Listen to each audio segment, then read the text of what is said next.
Good afternoon. Welcome to the Heritage Foundation and our Lewis Lehrman Auditorium. We, of course, welcome those who join us on all of these occasions on our heritage.org website. Ask everyone here in-house if you'll check your cell phones to see that they've been turned off as we prepare to begin. It's always appreciated. And, of course, for those watching us online here and now or in the future, we're always welcome to receive comments or questions on any of our activities, simply emailing us at speaker@heritage.org. And of course, we will post the program again on our website for everyone's future reference as well. Hosting our discussion today is David Azrad, Director of our B. Kenneth Simon Center for Principles in Politics. Mr. Azrad devotes his time and research to increasing your understanding of America's founding principles. He oversees our work on teaching the tenets of the American political tradition to policymakers, elected leaders, and the public at large. Before assuming his current position, he was the assistant director of the Simon Center here. Before joining us here at Heritage, he spent 2 years at the American Council of Trustees and Alumni. In 2007, he was the Publius Fellow at the Claremont Institute in California. He is currently a doctoral candidate in politics at the University of Dallas, and his dissertation focuses on John Locke's political thought. While there, he has also taught the course Principles of American Politics to undergraduates. He received his Master of Arts degree in Political Science from Carleton University in Ottawa and holds a bachelor's degree in Journalism and Political Science from Concordia University in Montreal. Please join me in welcoming my colleague, David Azrad. David? Good afternoon. Welcome, everyone. Yuval Levin, as all who know him can attest, always conveys a spirit of humility. Those who know him, or those who merely know of him, can also attest that he has every reason not to be humble. He is, quite simply put, one of the most thoughtful conservative intellectuals on the national scene. He is the Hertog Fellow at the Ethics and Public Policy Center, where he writes widely, but always insightfully, on healthcare, entitlements, the welfare state, politics, culture, science, technology, and political theory. He is the founder and editor of National Affairs, which has rapidly become the journal of ideas on the right since he launched it in 2009. He is most recently the winner of a 2013 Bradley Award, which is arguably the biggest award on the right. And he's the author previously of The Tyranny of Reason, The Origins and Consequences of the Social Scientific Outlook, a scholarly book, although one imbued, I think you'll agree, with a deep Burkean spirit, about the hubris that the modern scientific mindset begets. Now, with his characteristic humility, he writes in the preface to his excellent new book, The Great Debate, Edmund Burke, Thomas Paine, and the Birth of Right and Left. I quote, "Why then is there a left and a right in our politics? This book hopes to offer the beginning of an answer to that question." So Yuval doesn't answer the question. He doesn't even begin to answer it. He merely hopes that he'll begin to answer it for us. Now, I've read a few of the early reviews, and while they're all gushing with praise, many seem to take him at his word. This is indeed a book about the left and the right. Now, in reality, this book does so much more than merely tell us about our contemporary political divides. In fact, contemporary politics is barely mentioned. Yuval, I think, in fact, has written 5 books wrapped up into one. This is, first of all, a book about Thomas Paine. Paine is not a complex thinker. His principles are simple, absolute, and unambiguous. But Yuval draws our attention to the psychological underpinnings of his thought, as, for example, when he writes, "Paine's passion always comes from outrage against injustice and human suffering. This trait remains readily apparent in Paine's liberal heirs today." This is, much more importantly, a book about Edmund Burke. Now, Burke is a much more nuanced and subtle thinker than Paine. And Yuval carefully draws out the principles, if I may use that word, that undergird his thinking, and clearly presents them to the reader. He makes you want to reread Burke all over again. This is also a book that creates a dialogue between Paine and Burke. Now, this is the task of all those who study the history of political thought. Unless you create a conversation between the different authors, all that you're left with is cacophonous discord. Plato said this, Aquinas said that, Locke agreed, Nietzsche disagreed. So what? Yuval is a conservative, and his sympathies clearly lie with Burke. I don't think I'm giving away the ending of the book by telling you this. But he is fair, generous, and non-polemical in his presentation of Paine's ideas and how they contrast with Burke's. This is also, more fundamentally, a philosophical book. It takes up the foundational philosophical concepts of nature and history. It poses the question of what is justice? Are there limits to what we can consent to? What duties do we have vis-a-vis one another? Yuval forces us to reconsider many of our received opinions on these profound questions. And lastly, yes, this is a book about the left and the right, but not the policy disputes that separate us, but rather the dispositions that animate us. I only have one very serious complaint about this book that I hope can perhaps be remedied if and when there's a second edition. The margins are too narrow. You can't write a book that is so thought-provoking and interesting and not give the reader room to scribble in the margins. And with this, please join me in welcoming Yuval Levin.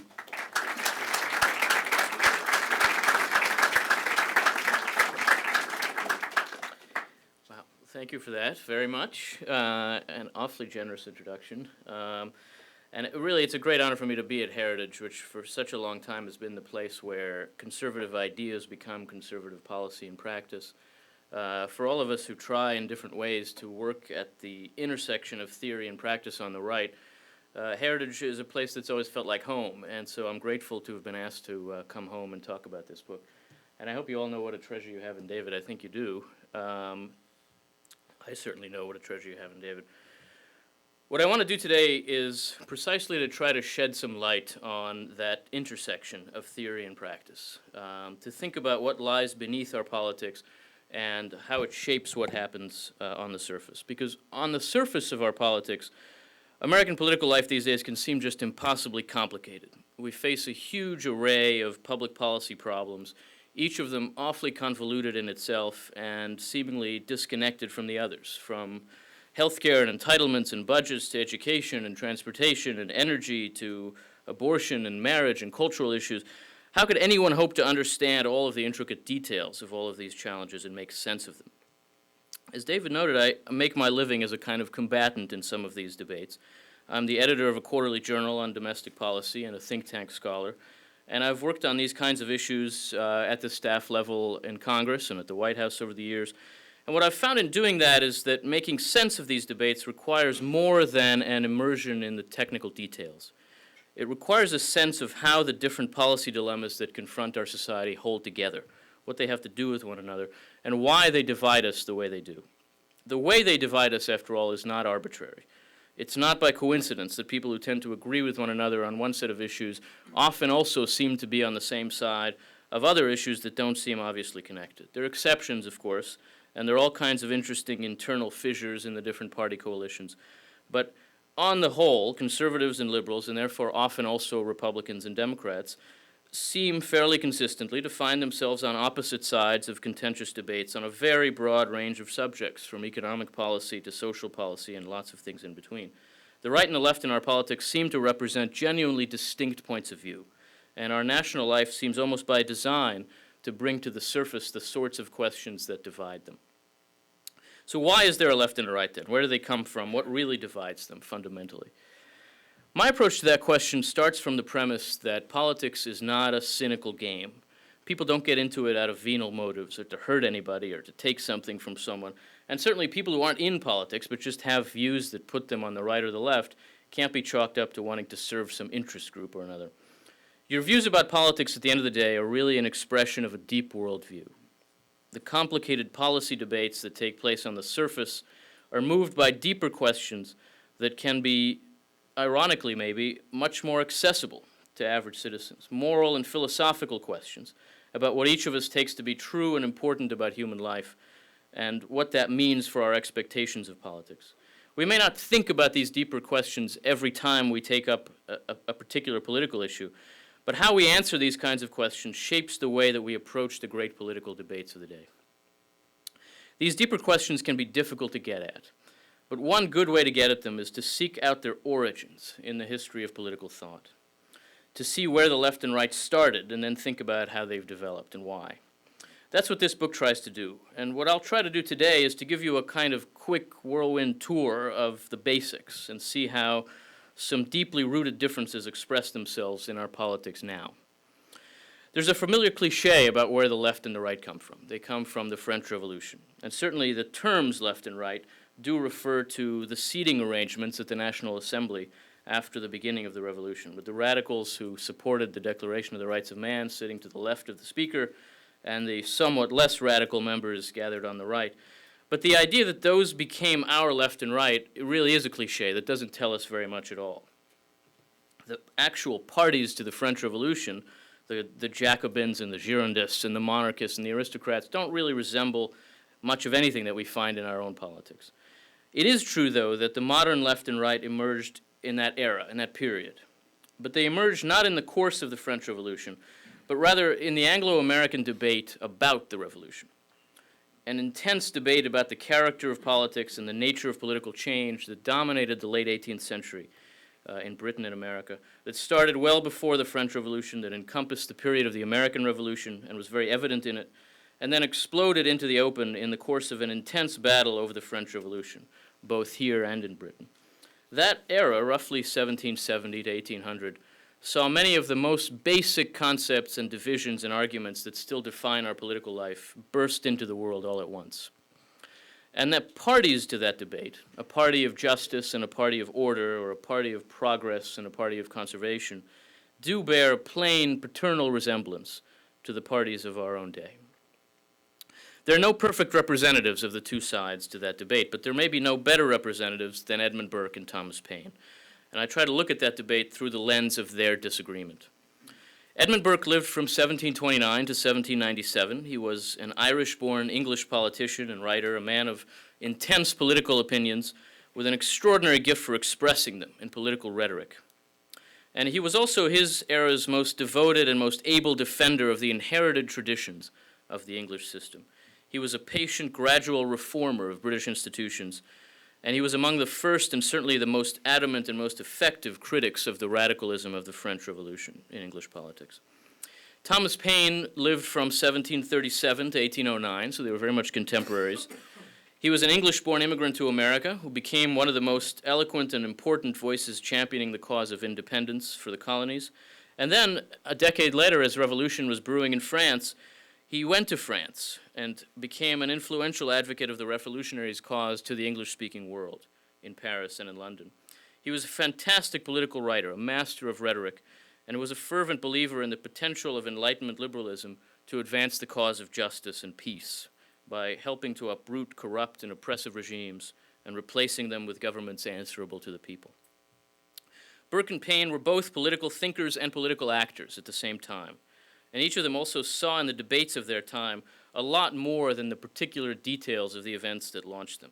They knew that these were arguments about deeper questions. The two of them knew each other, they met several times, they exchanged letters, and maybe most importantly for us, they publicly answered one another's published writings.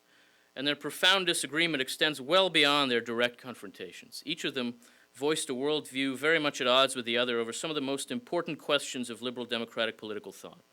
And in important ways, Paine embodied the progressive spirits of the radicals of the age, and Burke gave voice to the opposing, more conservative vision. Their disagreement, though it was always directed to real events and practical questions, took place on the plane of philosophical argument. They argued about the meaning of nature and history in politics, what sort of standards of justice should govern political life. They argued about the tension between rights and duties in society, between choice and obligation. They argued about whether politics could answer to stark and universal principles that we could learn through reason, or whether it had also to answer to the traditions and forms and inherited practices of each society. These debates blended theory and practice, philosophy and politics, and I discussed them each at length in the book. We can talk about any of them in detail, but I want to sketch out for you here three general patterns in their disagreement that it seemed again and again to fall into, and that might help to clarify both what it came down to and what it might have to tell us about our own time. These three broad disputes between them have to do, first of all, with their basic dispositions toward society and politics. Second, with their sense of what kind of knowledge is available to us in solving social and political problems. And finally, with their views of how the past and the present relate to one another in politics and in human life more generally, a question that gets to what may well be the deepest differences between the left and the right. And each of these three broad disagreements can also help us understand an element of our own politics. The first can help us think about what gets the left and the right energized or angry. The second can help us see how conservatives and liberals think about a lot of economic issues. And the third can help us to understand how we think about a lot of the social issues. So first then, Burke and Paine exhibit very different basic dispositions toward the world as we find it. That world is necessarily an imperfect world. Every society has both good and bad things about it. Institutions that work well, institutions that don't, a mix of success and failure. Edmund Burke, like many of the conservatives who have followed him, approached that world by first and foremost being impressed with and grateful for what works about it, and so trying to build on what is good to address what is not. Thomas Paine, like many progressives and radicals since, approached that world by first and foremost being struck and outraged by what was failing about it, and so trying to root out the bad and make room for good things to take its place. Burke begins in gratitude, Paine begins in outrage. That doesn't mean that Burke is never outraged. He's actually outraged quite a lot, and especially in his writings around the French Revolution. But Burke is outraged when he sees something he values being undone or threatened. His outrage is also a function of his gratitude for the given. Paine, on the other hand, is outraged at the failures of long-standing institutions, at the persistence of failure. His outrage is directed at the status quo. These starting dispositions are grounded in their very different expectations of human beings. Burke begins with a sense of man as a fallen creature, as highly imperfect, prone to self-destructive passions and excesses, in need of correction and balance. And that means that Burke is basically surprised that anything works at all in society. He thinks it's much easier for human communities to fall into chaos and disorder than to achieve order and happiness. And any human institutions that do manage to work, to make something worthwhile of this imperfect raw material, deserve to be revered and treasured and protected. He's grateful for those institutions, grateful for the people who created and sustained them, because he thinks they're very far from guaranteed. Paine, on the contrary, begins from much higher expectations of human reason and human power and knowledge. And so he thinks that achieving social order and tranquility and happiness is a matter of applying the right principles, principles that he thought were becoming well known in his day, thanks to a new Enlightenment science of politics. And so there was really no excuse for persisting in failure. Social order and prosperity and happiness should be the default condition of the human race, and any deviations from them are a reason to be outraged. His expectations are almost utopian, where Burke's are far lower and more modest, and so Paine is inclined to tear down what isn't working, and is confident that it can be replaced with something better, while Burke is cautious to protect all standing institutions. He thinks they were built over generations of trial and error, by countless people working together to address enduring human problems. And so he wants to preserve those institutions and to fix their problems in targeted and modest ways, because he's not at all sure that we could build new or better ones from scratch on our own. Here we find, I think, a basic difference of disposition that is still in a lot of ways evident in our own politics now. One approach that begins in gratitude for the good in the world, another that begins in outrage at the bad. The first seeks gradual reform to sustain a working system. The second seeks wholesale transformation to move beyond a failed system and create a working one. So one is conservative, the other progressive. One is outraged at seeing valuable possessions lost. The other is outraged at the sheer injustice of the status quo. But of course, it's not that simple.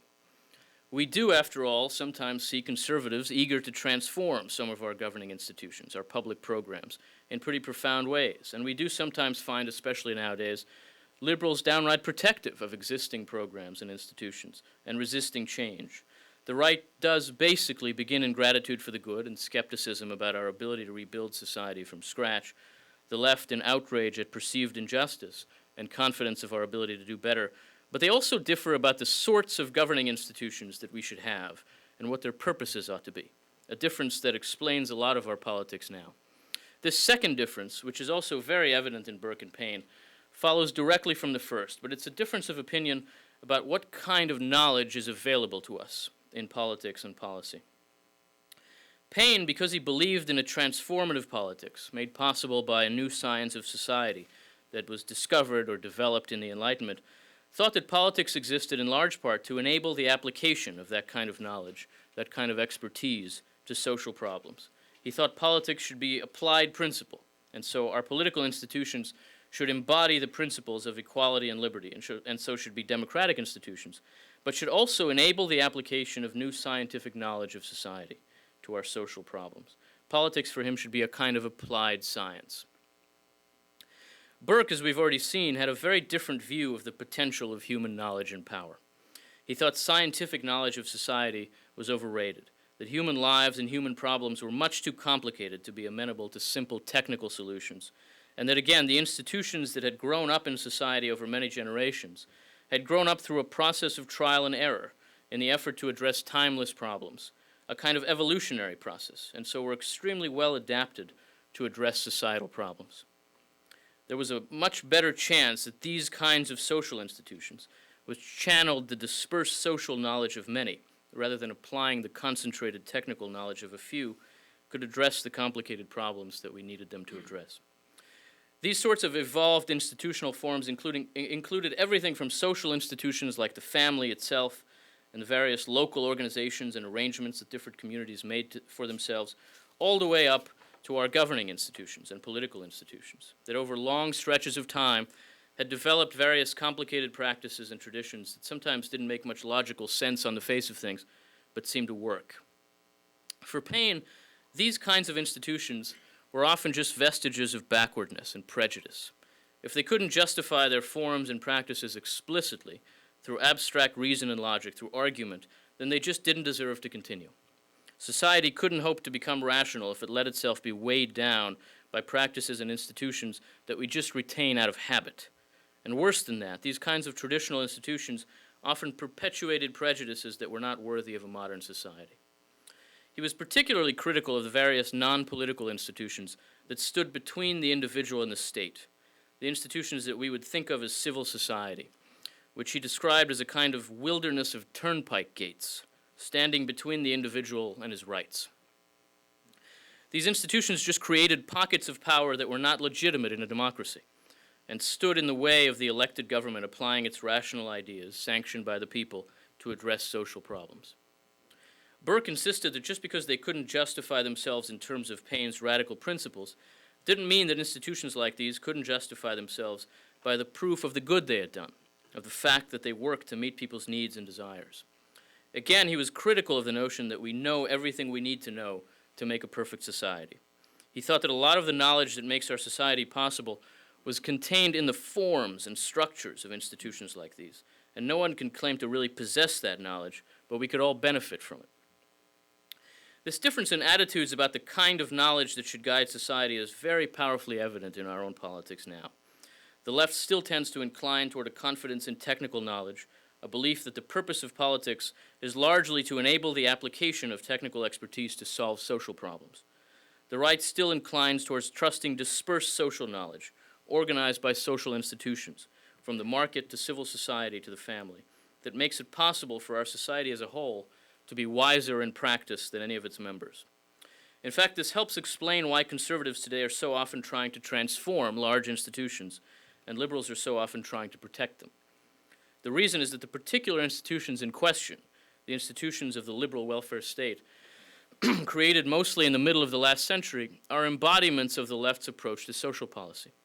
The debate about preserving or transforming our entitlement system or other key government programs is a kind of second-order argument about political change, a debate about reforming a set of welfare state institutions that are themselves intended to advance a certain vision of change.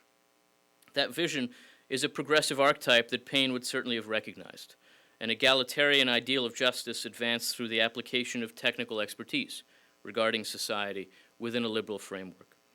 Opposing it is a more conservative ideal that Burke would have found familiar, a case for addressing social problems through evolved institutions like the family and civil society, religious groups, and markets that tacitly contain and convey implicit knowledge within a liberal framework. Conservatives today want to transform institutions of the first type into institutions of the second type.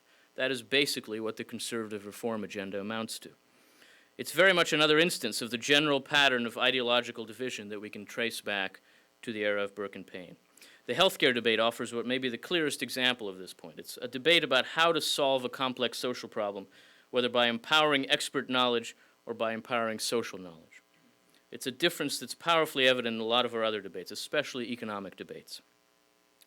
Finally, the Burke-Paine debate also makes it clear that this difference about what we can hope to know and do also translates into a difference about what sort of respect and regard we should have for society's traditions and habits, for what we inherit from past generations. That question was in fact absolutely central to the heated dispute between Burke and Paine. It was the unifying theme of their debate, arising again and again in their disagreements over seemingly very different subjects. This is the third and maybe the most important of the broad themes that emerge from their disagreement. Paine's theory of politics starts in the kind of state of nature argument that we might know from a simplistic reading of John Locke, with free and independent individuals choosing to form a society to protect themselves and their rights.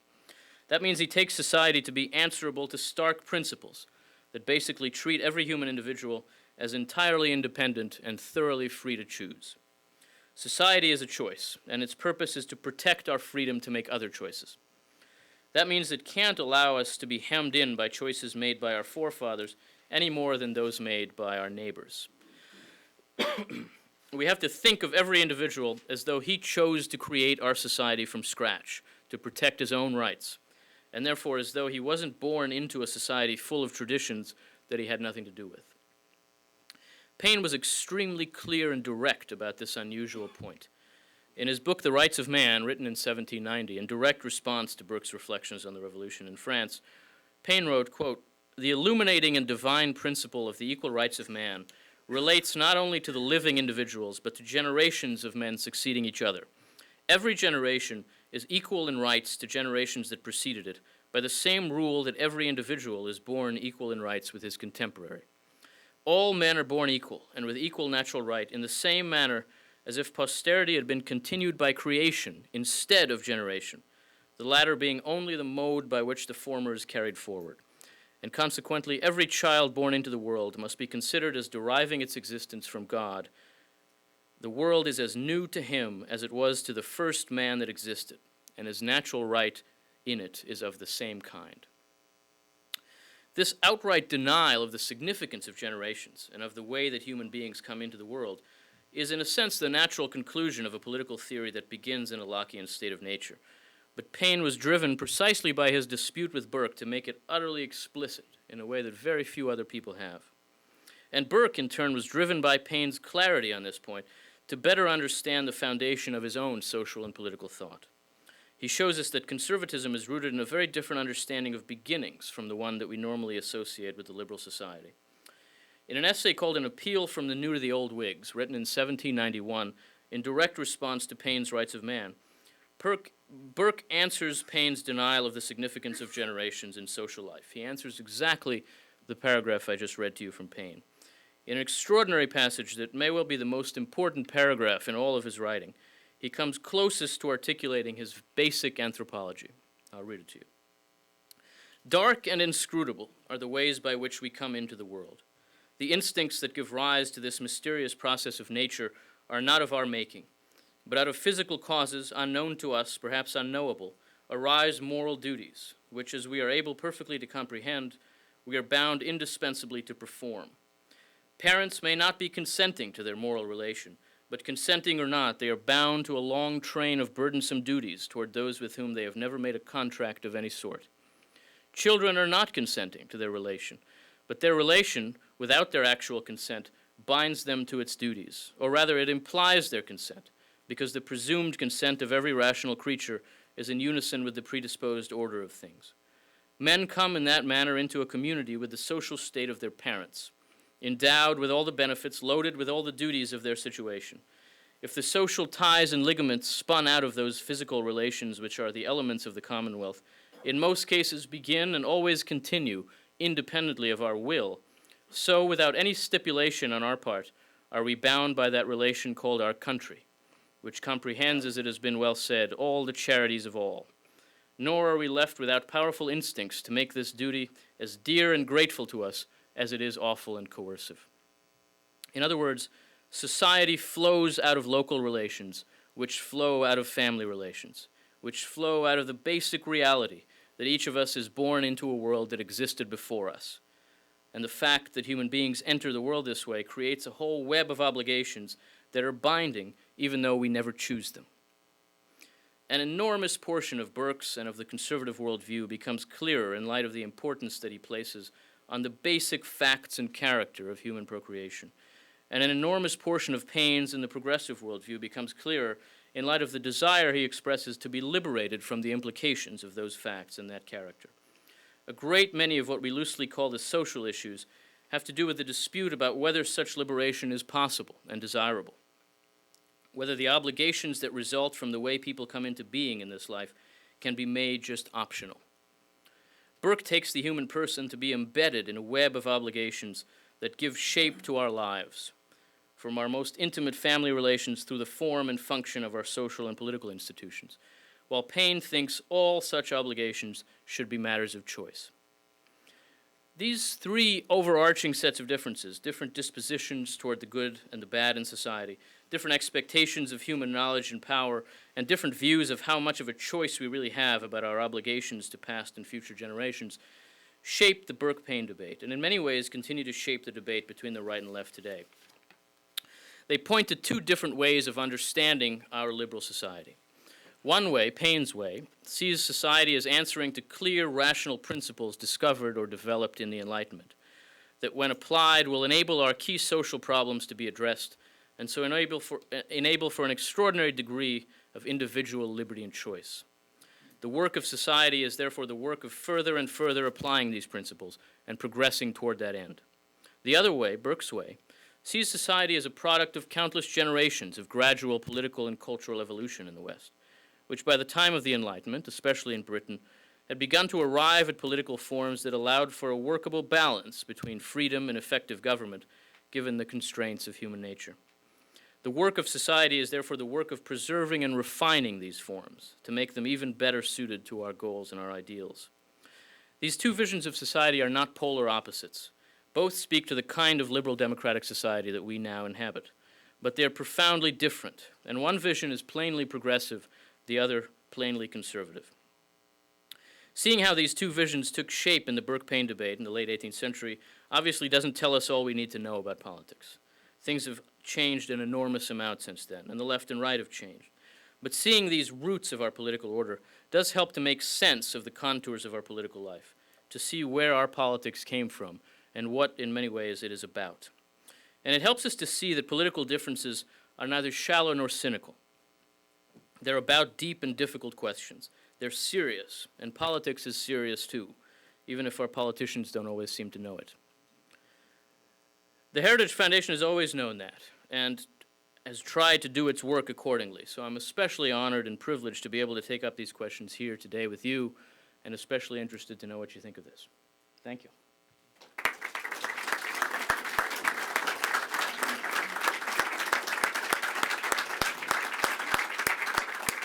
Thank you, Yuval.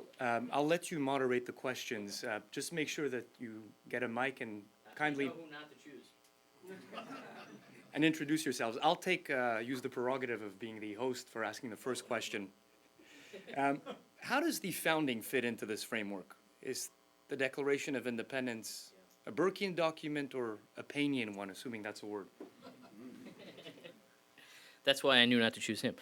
That's the right question. It's the perfect first question, because it presents itself naturally and obviously to conservatives in our society. American conservatives have always had the challenge of what it means to be a conservative in a society founded in a revolution. We look back to a break. We try to conserve the legacy of a break from the past. I think part of the answer is that the American Revolution was not nearly as radical as the French. And to simply identify the two together, as Paine did, as some others did, as late in his life Jefferson did too, I think is just a mistake. The American Revolution had a very different character. It contained in it both sides of this debate, and our political life ever since then has contained both sides of the debate. The Declaration itself, I think, contains in a lot of ways both sides of this debate. It begins with a statement of principle that sounds a lot like Paine, that sounds a lot like Locke, though not in every way. But it then proceeds into a statement of concerns and complaints that basically amounts to arguing that the British have denied the Americans the rights of Englishmen, that the British have denied the Americans the ability to continue living as they'd been living, with the institutions they'd built for themselves and built together with the English themselves. Burke saw the American Revolution in this latter way, almost entirely. Burke was a friend of American independence at the end. At first, he was a friend of America's complaints. He thought the colonists were right. They'd been mistreated by the British. He did not think that the question at the core of the American Revolution was a fundamental question of deep principle. He argued that the British government had the right to do what it was doing, but that it was a stupid thing to do, that it incited the kind of concerns that the Americans expressed. And so in this sense, Burke disagreed with both sides of the argument about the American Revolution. One argued that Parliament could do whatever it chose, and so should do this because the British needed revenue. The other argued there was a deep question of basic human right here. Burke said there's not a deep question of basic human right, but there's a prudential question. He didn't deny that there were times when politics did raise deep questions of basic rights. He just thought it was rare, and most of the time politics raises questions that are prudential questions, that have to be decided within the boundaries of the constitutional order. And he thought the American question was one of those questions. When he thought otherwise, as he did in France, as he did of the British treatment of Irish Catholics and of the natives of India, Burke did resort to what sounds a lot like fundamental principles. And in some respects, especially about Ireland, he almost sounds like Tom Paine. He disagreed with Payne that it was possible to think of every political question in this way, that everything is about fundamental principles, that everything has to be determined on the basis of an understanding of man that goes to radical equality and liberty. Most questions for him were prudential questions. So what does this mean for Burke and the founding? It seems to me that there have always been some voices in American politics that take Burke's view, and that was the case at the moment of the founding. And it's not a coincidence that our politics almost immediately broke apart into a discernible left and right. By just a few years after the founding, and certainly by the end of Washington's first administration, the debates that had started before and during the American founding, debates that had become much more heated because of the French Revolution, which was a huge issue in American politics, had broken our politics into a very clearly evident left and right. And I think Burke and Payne help us understand that. There was enormous interest in the Burke-Payne debate in America. It was followed very closely, exactly because it took up the sorts of questions that were very live in our politics. So I think that it's certainly very possible, and in fact easy and right, to be a conservative in our society founded in a revolution. I don't think it's a simple matter. I don't think you simply import Burke. And he would be the first to say that a political disposition like this would express itself differently in different circumstances. But I do think that there's always been a conservative liberalism and a progressive liberalism in our politics, and that they both make sense. Other questions? I guess I get to moderate. Yeah. Bernie Corona from the Heritage Foundation. I'm curious, it's obvious that Burke did disagree with the Jacobin Revolution and the social contract theory that was going on there. Mhm. But was he apt to push back against any kind of social compact theory at all? Because it kind of relates to the idea of just government is consent of the governed, going straight back to the American founding question.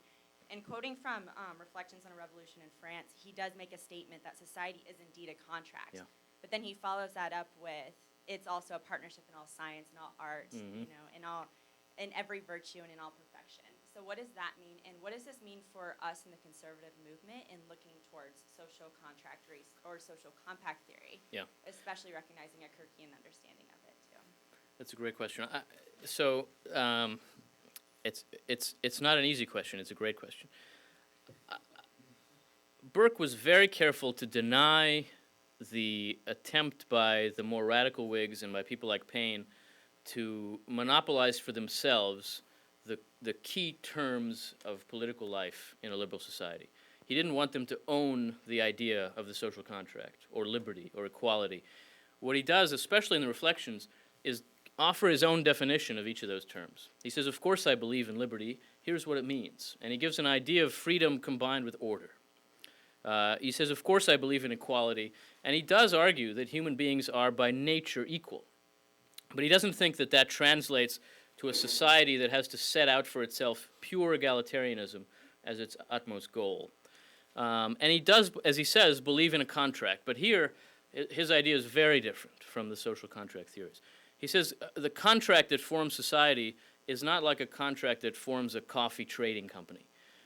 It's a compact between generations. It's a compact between the living and the dead and the yet to be born. It is society.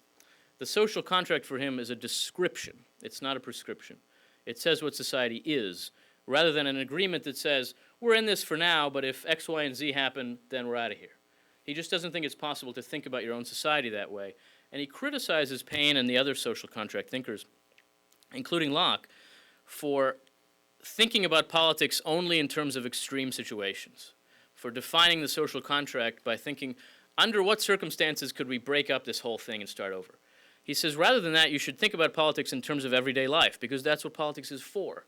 And so you should think about what the purpose of government is, given human nature, given what we need and want in our everyday lives, given the society we were born into and have inherited. The idea for him is for society always to be in the process of becoming more like its best self. If there's a definition of Burke's conservatism, that's what it is. It's not stasis. He doesn't think it is perfect by any means. And he doesn't even think that it used to be better than it is, as too many conservatives seem to think sometimes. He believes passionately that the present is better than the past, and that the future can be better still. But he thinks that for that to happen, you have to sustain the means by which the present has become better than the past. And that means you have to preserve social institutions rather than think you can start over because you've got the perfect principles.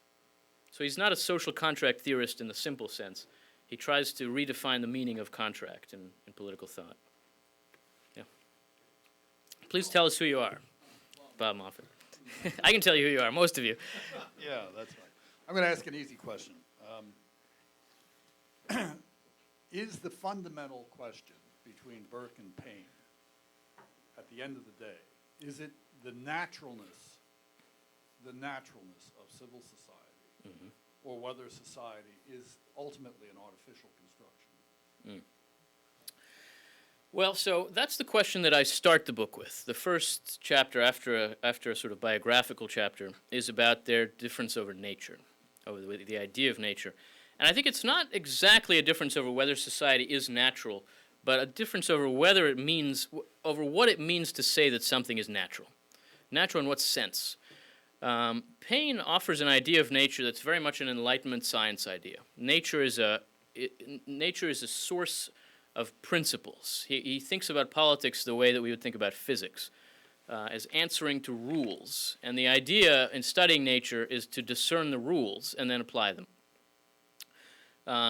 Burke's idea of nature is a more classical idea, a more Aristotelian idea of nature, in which nature provides models rather than rules, and consists of organic wholes rather than of individual particles broken down, and their relations can be perfectly understood by an almost mathematical set of rules. And so they begin from very different ideas of nature. And in that sense, their disagreement is a kind of dispute between the ancients and the moderns. I wouldn't overstress that. It's not simply that. They're both very modern and they're both liberal. But that difference over nature then is at the bottom of a lot of what they have to say. So they both argue that society is natural and it has to answer to natural principles. But they mean something very, very different by that term. So that for Paine, what it means to answer to nature is to answer to rules. And what it means to look to nature is to look beyond history, before history. Paine starts everything that he writes by saying we've got to look back to the beginning. And the mistake that people make is they don't look back far enough.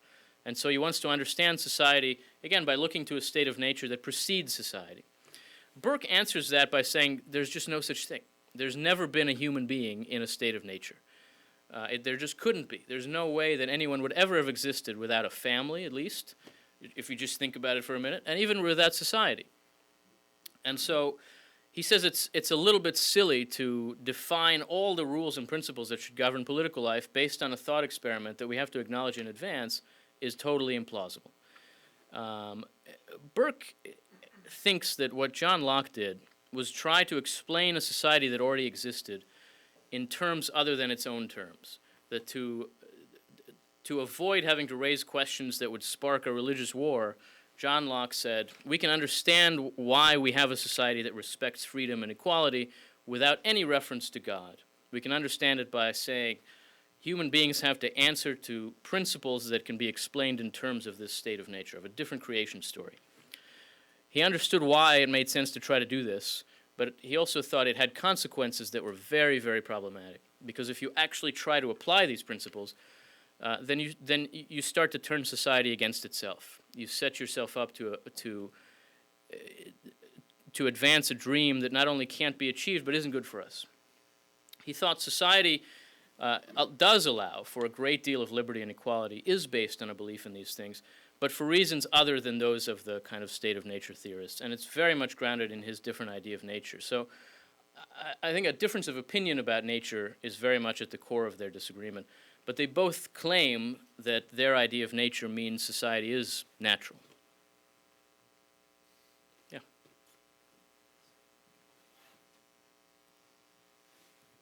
Martin Worcester. To say something nice about Thomas Paine, wasn't he one of the founders of school choice? Didn't he think up something that was like the distant ancestor of a voucher? Yeah.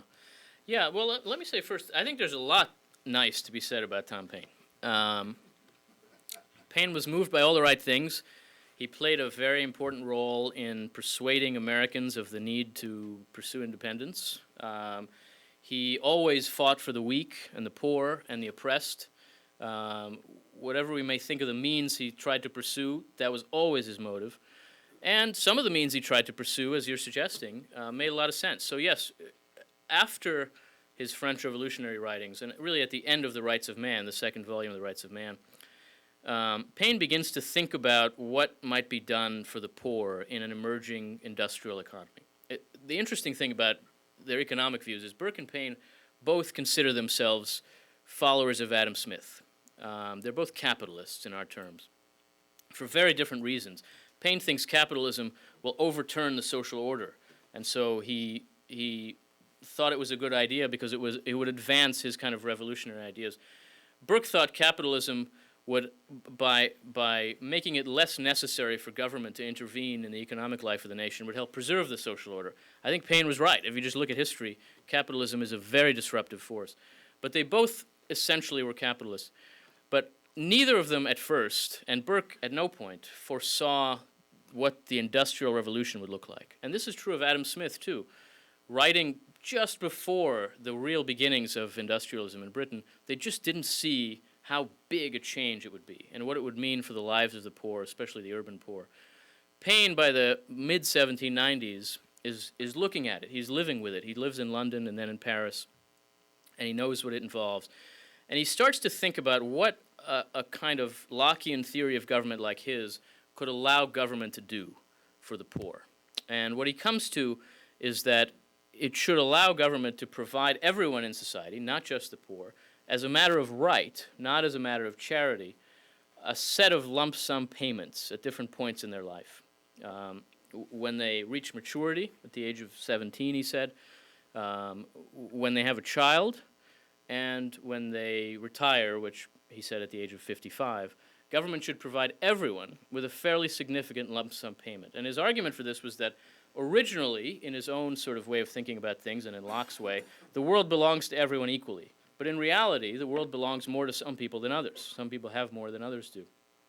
And so one way to make up for this is to basically give everyone, in the form of a cash payment, what they would originally have had in a savage society. You're not giving them a lot of wealth, because wealth, he said, is the product of civilization, is the product of property, of the fact that we live the way we do. But you're giving them something, because if you believe in human equality, nobody is entitled to nothing. And so, as you say, he offers an idea that I think we would now describe as basically a voucher system for the poor, a cash payment system for starting out in life, for educating children, and for making it through retirement.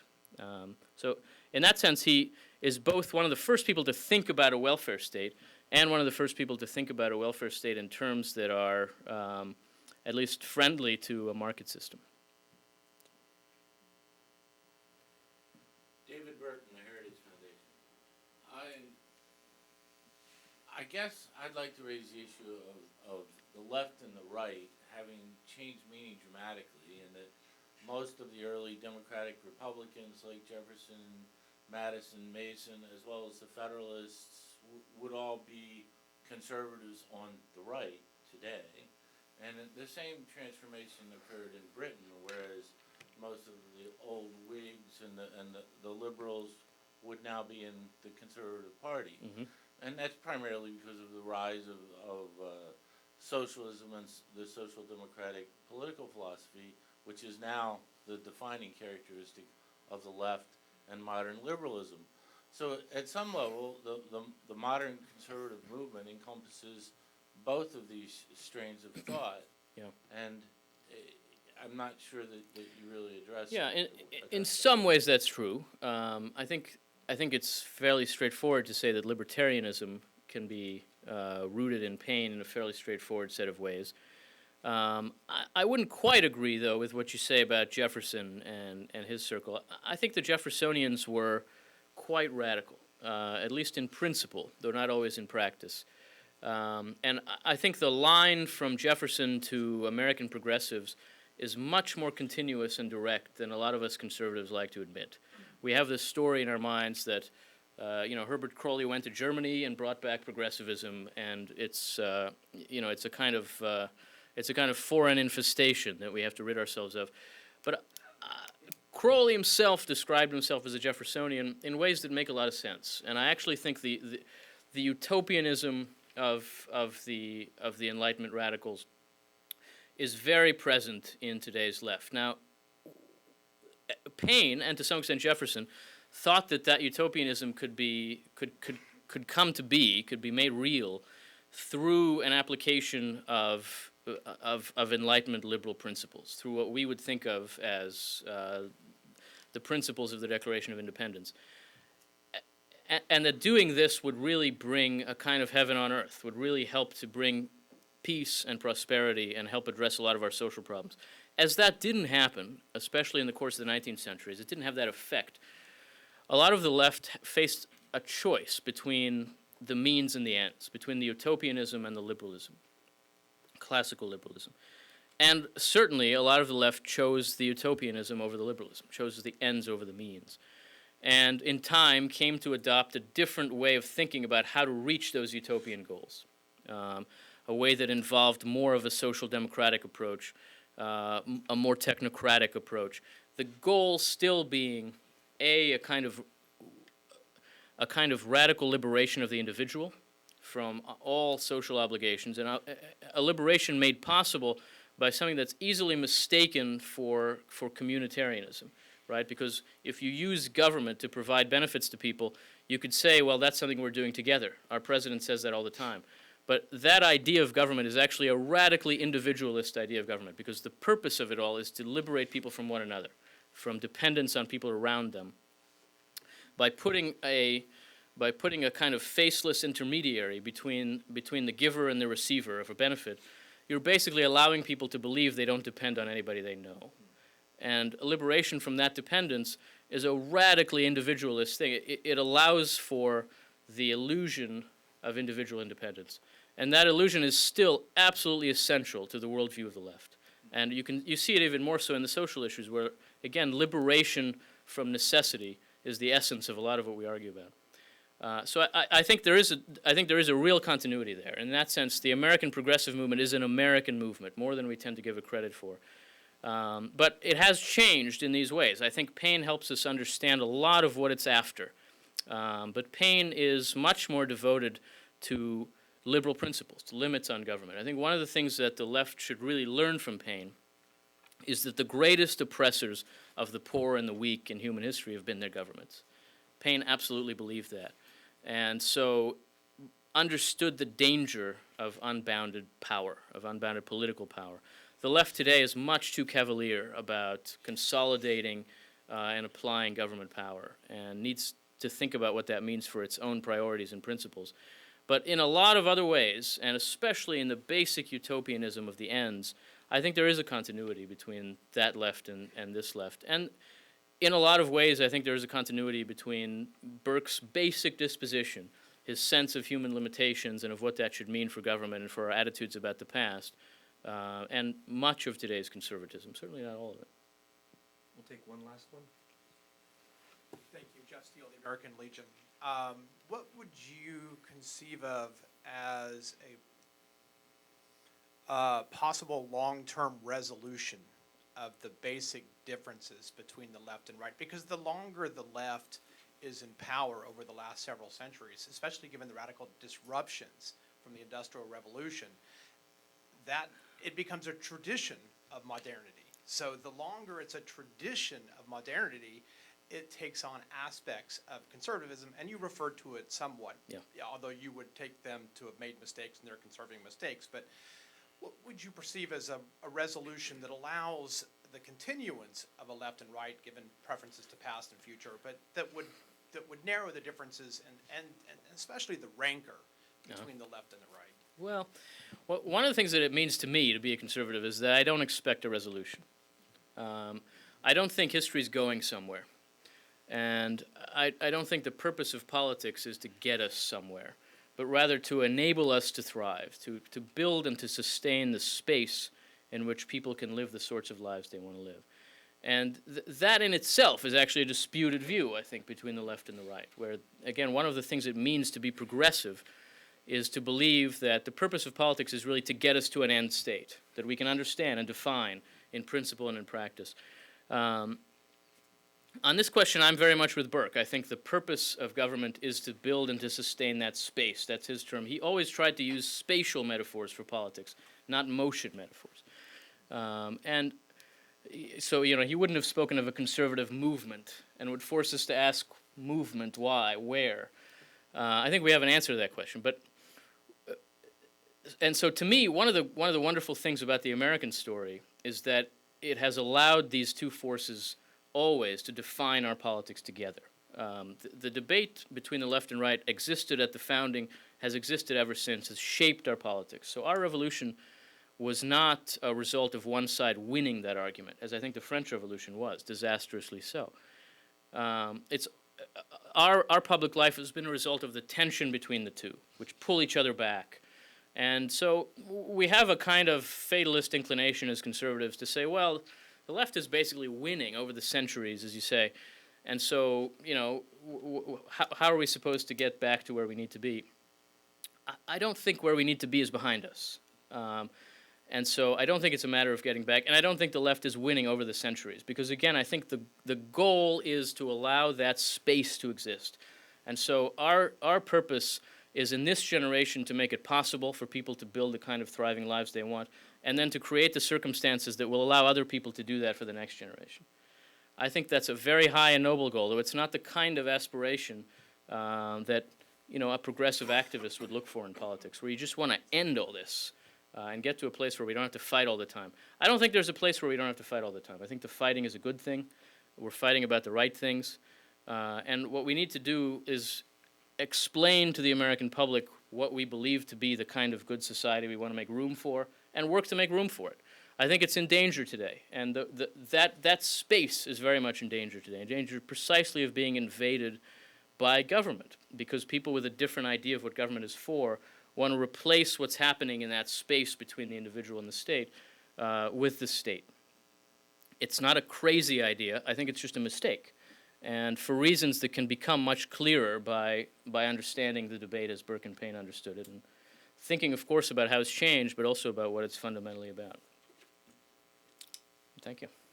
Thank you, Yuval.